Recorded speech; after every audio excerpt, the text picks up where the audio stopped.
Assalamualaikum warahmatullahi wabarakatuh.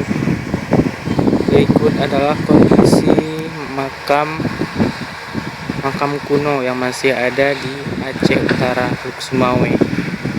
Kita bisa melihat posisi makam ini di tengah-tengah proyek pembangunan perumahan PNS Kota Teluk Sumawwe. Yang Bapak Ibu bisa saksikan suara dentuman mobil.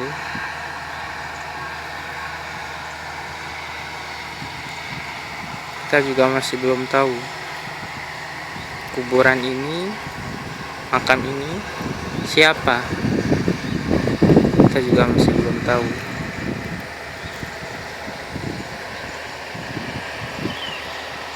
Subhanallah.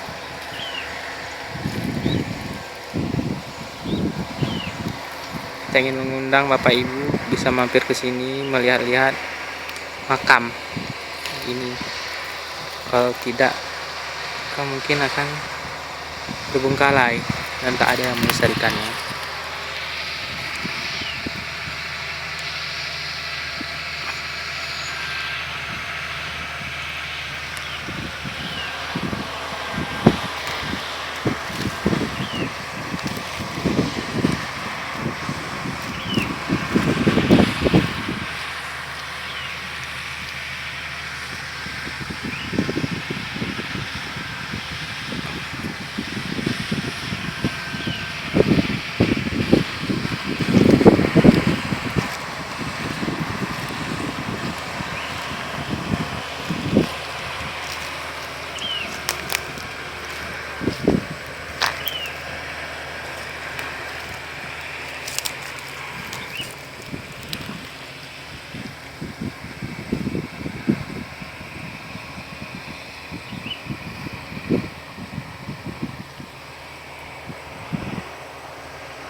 Beginilah kondisi real sebenarnya rakyat di Aceh.